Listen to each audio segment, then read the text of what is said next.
I first got involved with Fair Districts PA in February of 2017. Actually, that's when I decided to volunteer. I went to a talk given by Carol Kuniholm, who is the director of the organization. She came to Pittsburgh, she gave a talk. It was probably in late December 2016. And once I learned about this, I was really struck and dismayed that this is going on. And there were a lot of people who felt the same way. So Carol left Pittsburgh, but a lot of us were wondering, what can we do? I decided that my best talent is talking. As weird as it may be, given my accent. But I'm a professor at Carnegie Mellon University, so there is one thing I'm confident I can do well. I can learn about a complex issue, and then I can talk about this issue and explain it, break it down in simpler terms for other people to understand. Everybody, thank you so much for being here tonight. Let me begin by discussing the outcomes of several recent congressional elections. So in 2012, Democrats won a few more percentage points votes than Republicans, which is pretty typical for Pennsylvania. It's a pretty purple state. Each party typically wins about 50% of the votes, give or take a few percentage points. So, and despite winning more votes in 2012, 13 seats in the House, in the US House, went to Republicans somehow. That doesn't seem fair, right? But look what happened in 2016. This time it's actually Republicans who won more votes than Democrats. But the distribution of seats in the House did not change. It was 5 to 13. So it's almost as if it doesn't matter what we do when we vote in congressional elections. And that's because that's exactly the way it is. It doesn't matter. It's not just an outcome of liberal voters congregating in large cities. It's a part of a deliberate strategy, and it's not going to change by itself unless we actually do something about this.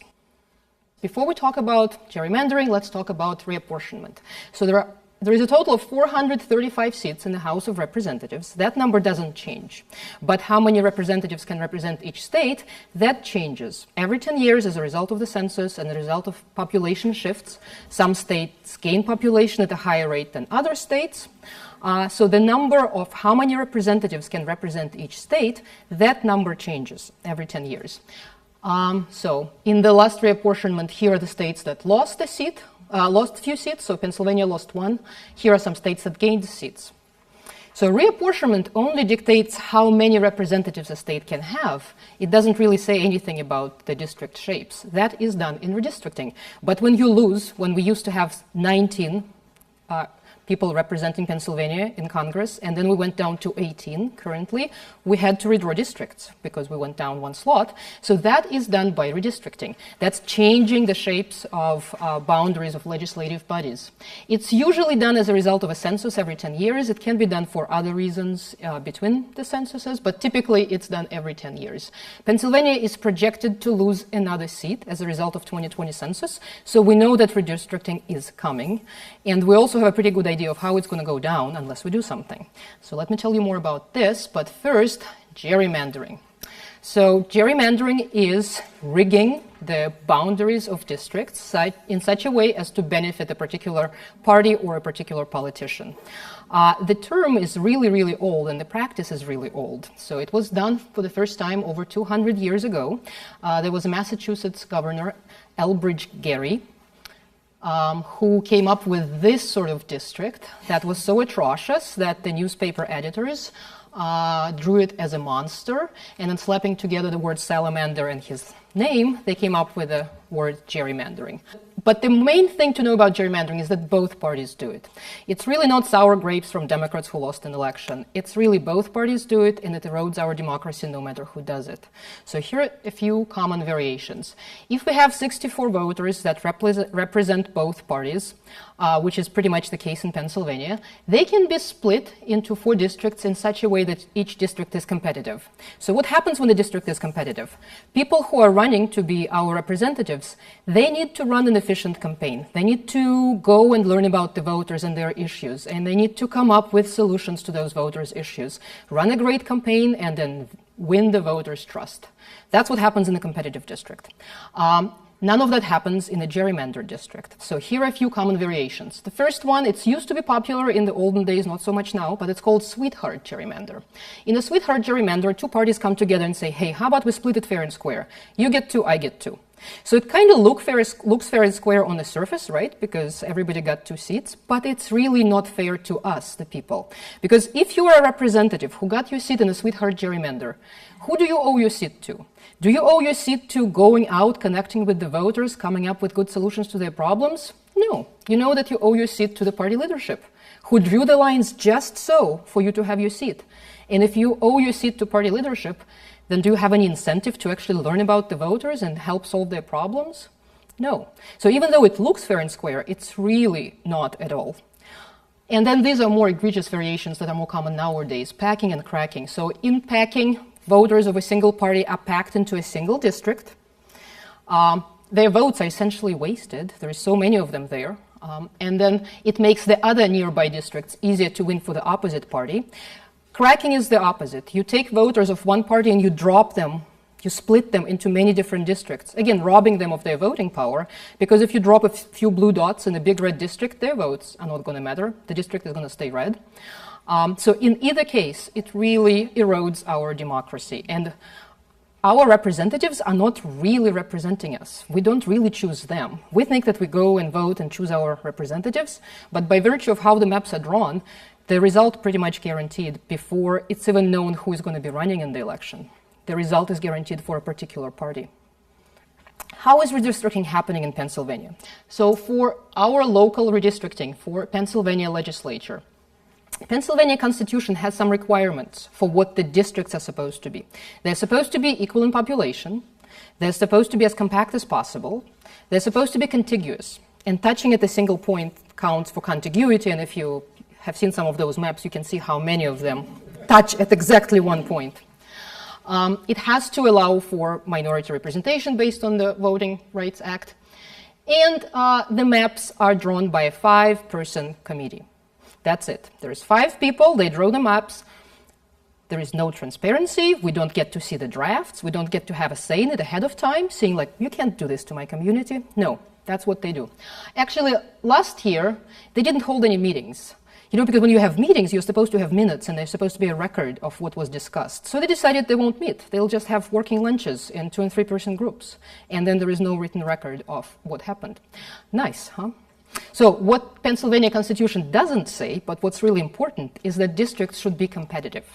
Because a district that's not competitive is not a district that's going to work well for people in that district. In Pennsylvania, over half of the districts are so not competitive that there is nobody running against the incumbent. Not in the primary, not in the general election. It really doesn't matter what color your opinion is if your representative has no incentive to listen to you. So that's legislative redistricting. Congressional redistricting is accomplished by a typical legislative process where the maps are introduced by the majority party, they're voted on by both houses, and then approved or not approved by the governor. So I've heard some people say that, you know, we have a good governor now, so we shouldn't worry about gerrymandering because the governor is going to veto bad maps. Well, it doesn't really work this way because, well, first of all, we're not guaranteed a good governor forever, and the governor doesn't draw the maps. The governor can veto a bad map, but the governor can make a good map. So it really does matter who we have in local legislature for congressional redistricting. So here's how the two processes relate to each other. There are legislative maps that were drawn at some point, and based on these legislative maps, there were elections. So that's the General Assembly in Pennsylvania that we have right now. There is 203 people in the House and 50 people in the Senate, and you can see that both of them skew Republican at the moment. So these are the people who draw both legislative maps for the general election, for the next election, and the congressional map. So that's how the two processes relate to each other. Now I'm going to give you a few examples of gerrymandering being done in Pennsylvania, and I mentioned that both parties do it, so my examples will include both parties doing it. We're going to start with actually Democrats doing it. So here is Ross Township. It used to be completely within District 29, and it was represented by a Democrat. His name was Dave Mayernik. The rumor has it, I wasn't around back then in Pennsylvania, but the rumor has it, and me reading online, is that he worked too much with Republicans across the aisle, compromised too much, and the Democratic Party leadership didn't like it. He was hard to control. So they colluded with Republicans to split his district, to move his district actually to a completely new geographical area, District 29, and to split Ross Township across 4 different districts. See how they had to drag District 16 in there, District 21, 30, and 20. So people of Ross Township wake up one day and they're split across 4 different districts when they used to be in a single district. That essentially ended Dave Mayernick's political career. His district was moved to a new area. People didn't know him there, so he never ran for anything again. This is results from 2001. I must tell you that things are better now in Ross Township, because now Ross Township is not split across 4 districts. It's only split across 3 districts, which of course is a marked improvement, right? But not nearly as good as what they used to have. Here is another example. That's one if you took a newsletter. That's kind of a poster child example for gerrymandering. If you follow gerrymandering at all, you probably have seen this one. This is now District 7, moving all the way across to Philadelphia area. People see different things here. Some people see Goofy kicking Donald. And can you see how many points? You know, that's contiguity, right? That's contiguity, that's contiguity. Yeah, somebody had to work really hard to make sure it's contiguous. How did we get here? Was it over many years of slow erosion? Turns out, no. It happened pretty quickly. The District 7 used to be pretty compact and contiguous for a long time with, you know, it got worse here, then it got better again. This doesn't look great, but nothing like this, right? So in a single redistricting, it went from this to this. Now getting back to our neck of the woods, District 12. This is District 12 in 1992. Yeah, it looks okay, right? Here is District 12 in 2002. It doesn't look that great anymore, but look what was done more recently. So this part was, this is this part. It was chopped off completely. This part was kept. This is the green part here. And then this purple part was just slapped on. Like they just, you know, making a quilt and deciding, what should we do with this one? So you look at this and you go, why on earth do you chop this off and then slap this on? So what happened here is that this purple part and this green part, they were both represented by Democrats. And then remember how I said we lost a seat in the last redistricting? So when you lose a seat, what's the best way to guarantee that this seat is not going to come out of your advantage, that your opponent is going to lose the seat? Well, you put the 2 of them in a primary challenge. So you eliminate one Democrat without spending a dime, without campaigning, without lifting a finger. That's exactly what happened. One of those Democrats won, and now, as you probably know, this district is represented by Keith Rothfuss, who is a Republican. Here's my final example. Again, moving all across east. So look at Reading here. And by the way, this is Goofy kicking Donald. This is the red one, District 7. It's right here, right? That's right there. And here is Reading. Reading is the 5th largest city in Pennsylvania. It's a post-industrial city, high rate of joblessness, high rate of crime, you know, schools that are severely underfunded, just a very particular set of problems, very urban set of problems. But somebody had to go out of their way. It has to be contiguous, right? So they had to draw Reading into District 16. What's District 16? Amish County, farmers, very different set of problems. So what are you going to do? By putting Reading, dropping this blue dot in District 16, you are making District 7 and 6 easier to keep Republican. Right? So because it would make way more sense for Reading to be either in District 6 or 7, but that would make those districts competitive. So let's just drop this blue dot in a big red bucket, and nobody cares about those people. Schools are underfunded, children don't have access to good education, nobody cares. So that's what's going on right now. And it has been going on for a very long time. It might be difficult to guess who said this, that political gerrymandering, the practice of rigging the boundaries of congressional districts, is the greatest single blot on the integrity of our nation's electoral system. And it's high time we did something about it. Well, I must say that it was the greatest blot until the Russian interference in 2016 elections, but nonetheless, it is a big blot. Any guesses who said this? No. So why was he also worried about gerrymandering? Well, because in his day, Democrats were better at it. But it really doesn't matter who is good at it. You know, each party finds better and better strategies, and these days it's Republicans who way outperform Democrats on gerrymandering. It really hurts us all. But one might say, I've heard this argument before, that if it's been around for such a long time, and sometimes Democrats are better at it, like in Reagan's time, and sometimes Republicans are better at it, like currently, then it really doesn't matter. It's like a pendulum. It's going to swing back and forth, and Democrats are just being sore losers. Get used to it. Get on with the program. You lost, so work harder. Come up with better ideas. Try again next time.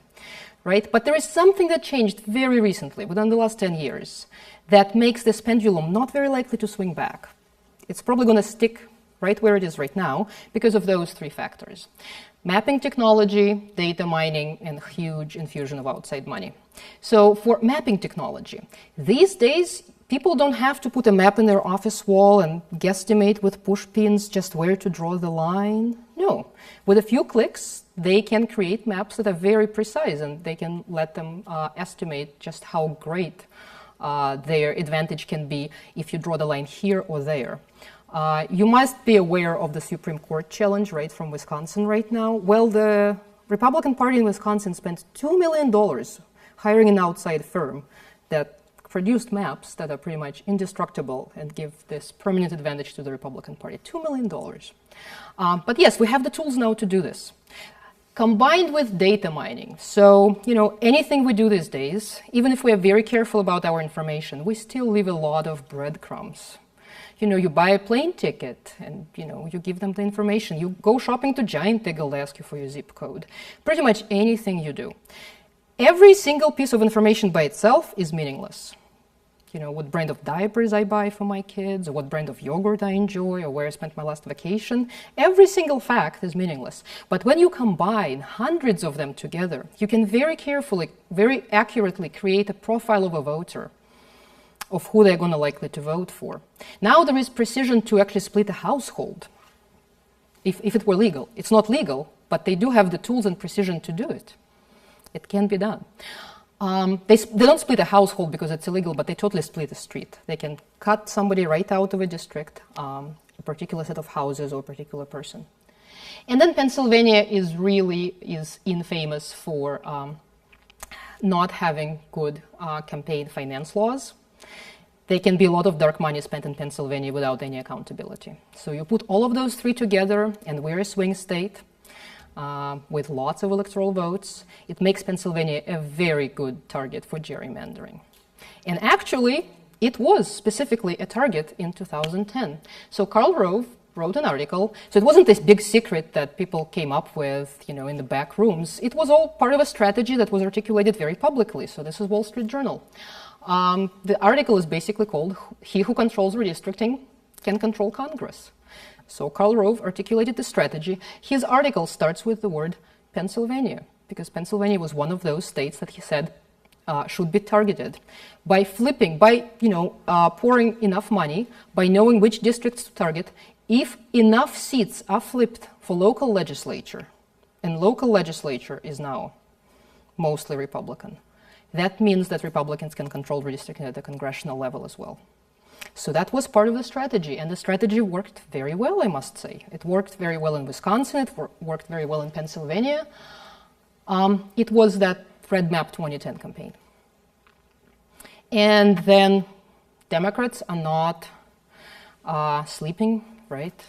They have Advantage 2020 campaign, and they have a goal of raising $75 million. And if you go to their webpage, I tried today, what you see on their front page, this is a national campaign, this is not a Pennsylvania campaign, but this is the poster child for gerrymandering. You see our District 7 right there. So Democrats would like to raise $75 million to flip districts blue. Republicans are not exactly giving up. They're going to raise $125 million. So it's just going to keep escalating and escalating, unless we do something, right? So what effect does all of this have on us, people who live in Pennsylvania? Well, the public trust in government is down all across the country, and voter frustration with government is up. Understandably so. Right now we're living in a state that can't pass a budget for the second year in a row, if not more, right? So we have 253 full-time legislators who are being paid from our tax dollars, and they can't pass a budget. They can't agree with each other. They can't negotiate. They can't compromise. The dirty C word, compromise. right? So we are understandably frustrated with our government, but there's nothing we can do about it. Because they choose us based on how they draw maps, we can't vote them out. There was a recent attempt to improve redistricting in Pennsylvania. So this is Amanda Holt. She's a graphic designer, a piano teacher. She also happens to be a Republican. She got first interested in this when she was talking to her friend, a neighbor who lived down the street. They were talking, and she found out that they were in 2 different districts. But how can it be? They're just on the same street. They're just a few houses down. So she got interested in this issue, and she started looking, and what she found was astonishing. It was so astonishing that she decided to take current maps to court because they were unconstitutional. Remember that one of the requirements in Pennsylvania Constitution is that the communities not be split unnecessarily. Well, she was an example of that community that was split. A street was split in the middle. So what she did, because she was a graphic designer, she just created her own maps to show them that it doesn't have to be this way, that it's not just an artifact of how hard it is to draw maps. And I've heard legislators really tell me, seriously, to my face, it's just really hard to draw good maps. Well, she did it for them, actually, just to make sure that they can't argue that by accident she landed on some wonderful map. She drew 3 of them. 3 different maps to show that there are different ways of doing it that are much better than it's currently done. So this is how many community splits the current map we live with has. And here are her 3 different maps that way outperform the maps we're living with now. So she took those maps to court, Pennsylvania Supreme Court, and the court agreed with her that those maps are unconstitutional. So they forced the Legislative Reapportionment Commission to redraw the maps. That's those 5-person commission. Remember I talked about it? So they forced them to redraw those maps. So the commission had the maps back, and they had to improve them.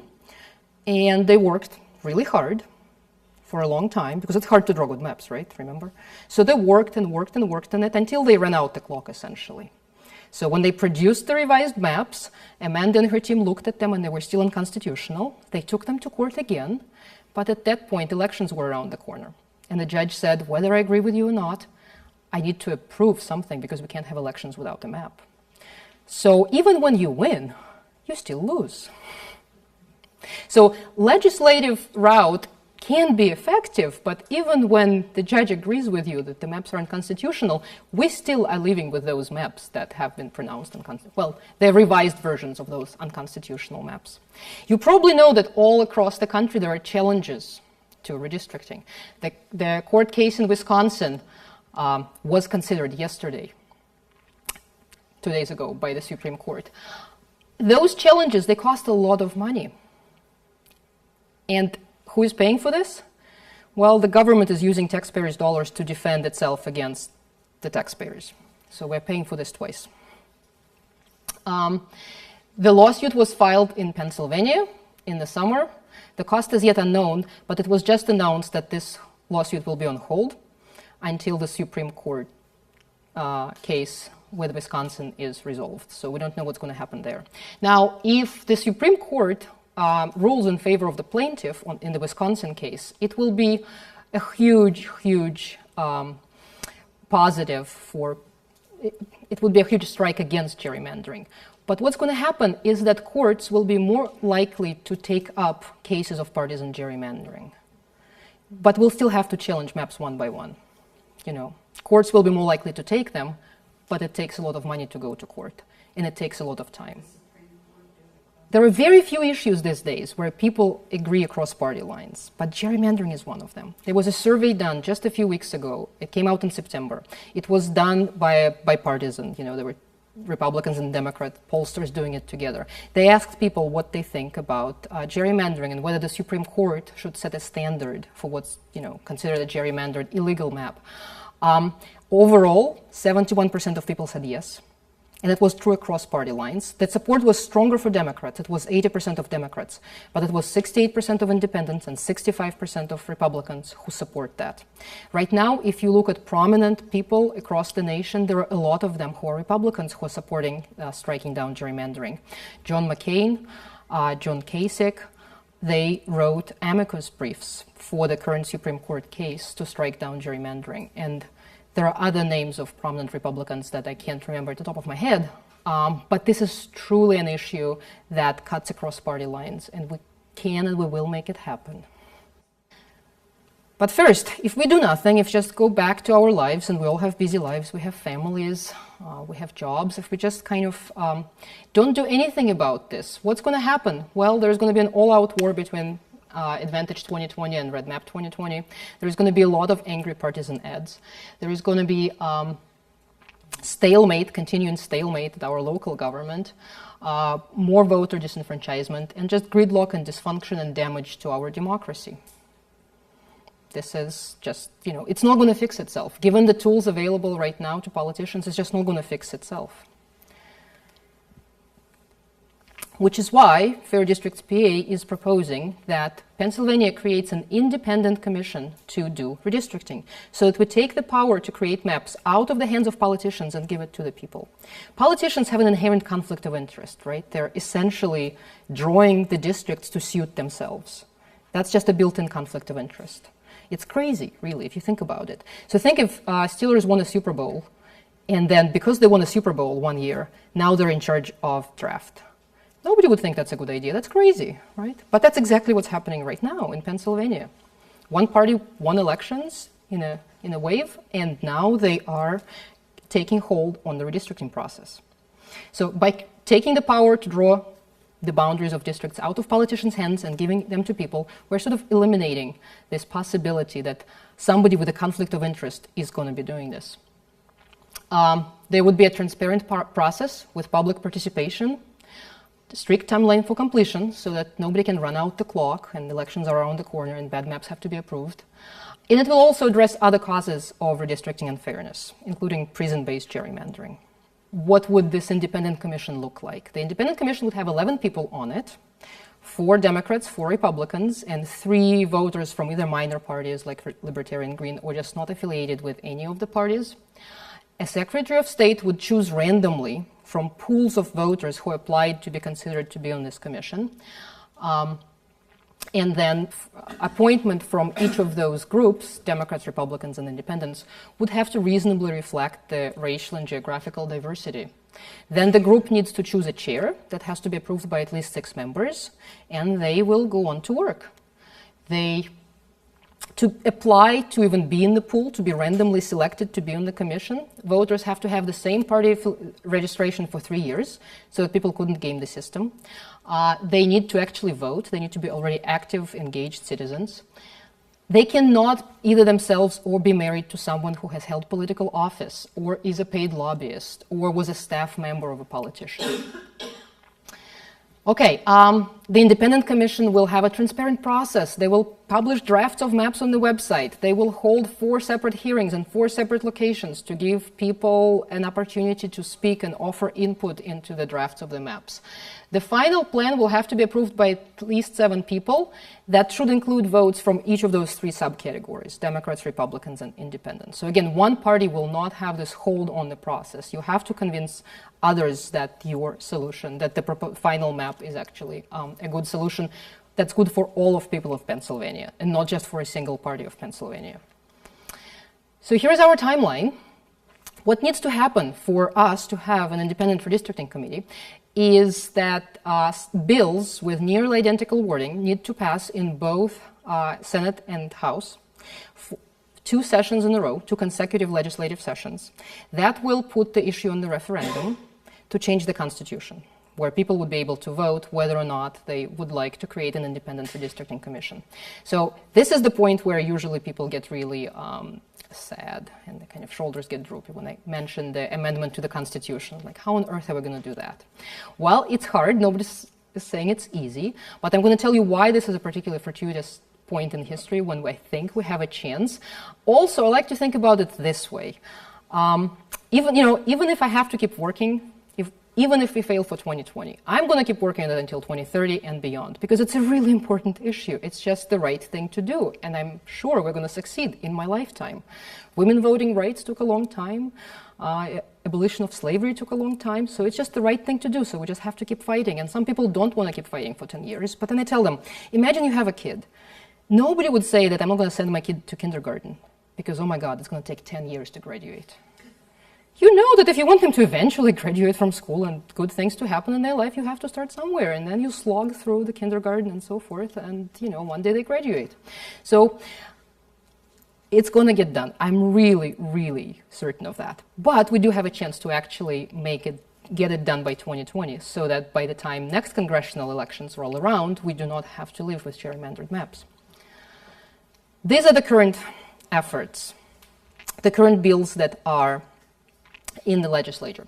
Senate Bill 22 and House Bill 722. They have nearly identical wording. They are sister bills. They both need to be passed. They have broad bipartisan support. And in the House, there are 96 co-sponsors. That's nearly half of the House. There is 203 people. 96 is nearly half of them. In the Senate, there are 13 co-sponsors. 10 of them are Democrats and 3 are Republicans. Wayne Fontana, the previous time I was giving this talk, some weeks ago, he was not a co-sponsor. Now he is. Okay, why is now the time? Why am I so darn optimistic? Well, remember how our local legislature skews Republican at the moment? Let me give you another piece of information. Pennsylvania has the largest legislature for full-time legislators. There is another state that has more of them, but they're part-time legislators. So in Pennsylvania has the biggest legislature, full-time legislature in the country. So that's a bit of a conflict, right? Because Republicans like small government, not big government. And indeed, there was a bill that was passed in the previous legislative session to shrink the size of the House from 203 people to 150 people. This bill passed. It needs to pass one more time this year, and then the question will be on the referendum. We would go to a referendum and answer a question: do we want the size of our legislature to shrink? So what's happening is that a lot of people in the House, they know that they may no longer be defending their seats, because their seats might not be there if this passes, right? And if they know that there is a very good chance that they won't be in legislature, they might be convinced to leave a legacy of reform, not a legacy of dysfunction. And that's why half of the House members have signed on to co-sponsor this bill. Now, if this passes in the House, we could apply more pressure on Congress, saying, look at your colleagues in the House passing reforms, and what are you doing? So this is a particularly interesting period in time when we have a chance to get this done. Now, what can we do at this point? What we can do is call our legislators. If you don't know who your legislator is, you can Google. Literally, you Google, who is my PA rep? And the first website that you see is going to be the website where you enter your address and it tells you who your representative is. So you call your representative. If your representative is already co-sponsoring legislation, SB 22, HB 722, we thank them for their support. And we also ask them to not stop there, to actually actively work with their colleagues to bring the legislation to the floor for a vote. Because last year, a similar bill just died in committee without a vote. If we call and find out that the legislator is not on board, then we ask for his support. And if they don't want to support, we can ask why. It really helps to be informed at that point, to know some details, the materials that are being passed around, some of those nitty-gritty details we talked about, such as that the selection by Secretary of State will be done at random. Those things, they do matter, because oftentimes representatives who are reluctant to support a piece of legislation, they develop a set of talking points which are not rooted in reality, and if you don't know the answer, they'll just talk circles around you. Here are some more things you can do. Right now, if you have a smartphone, you can go on Fade Restricts PA website and sign the petition that the bills be brought to the floor for voting.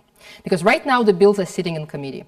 And again, the committee chairman, Mike Folmer, is holding SB 22, and Daryl Metcalf is holding the other bill in his. Actually, Metcalf said that that's particularly egregious because he's holding the bill that has unprecedented bipartisan support at the moment, right? So, and he's holding on to that bill. He is not releasing it for a vote. He said that nobody really cares. He doesn't hear much from people caring about that bill. So we need to make sure that they hear from us that we actually care. Now, he's not our representative, but it doesn't matter.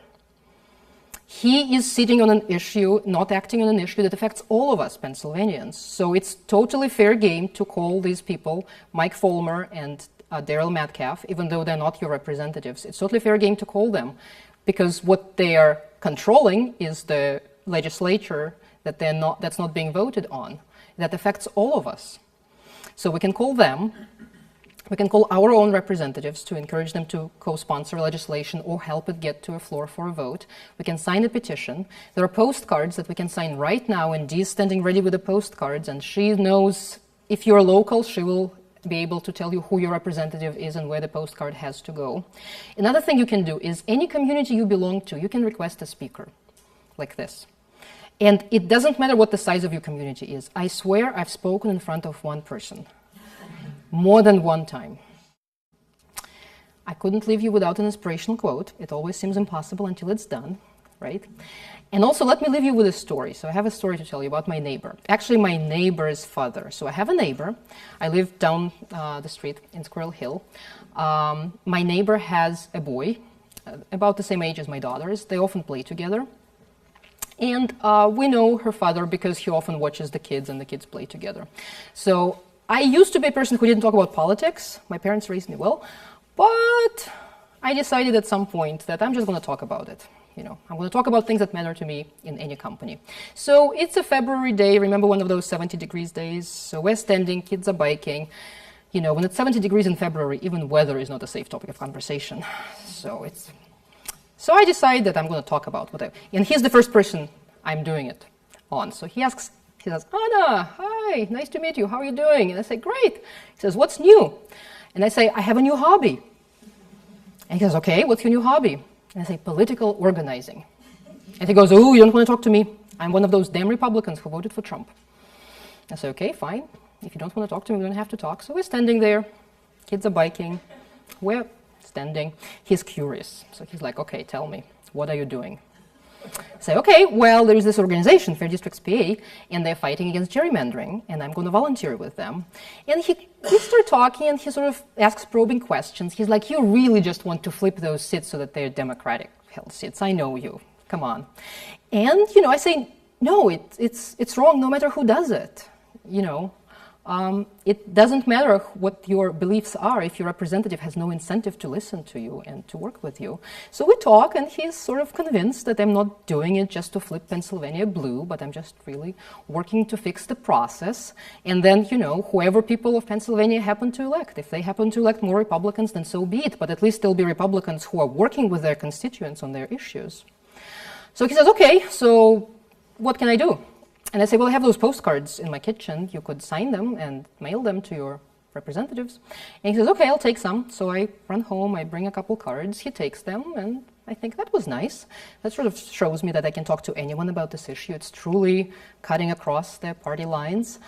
And then 2 days later, I'm picking up my kid from ballet, and I get a text message, and I'm very confused because I can't figure out who it's from. It's this gentleman.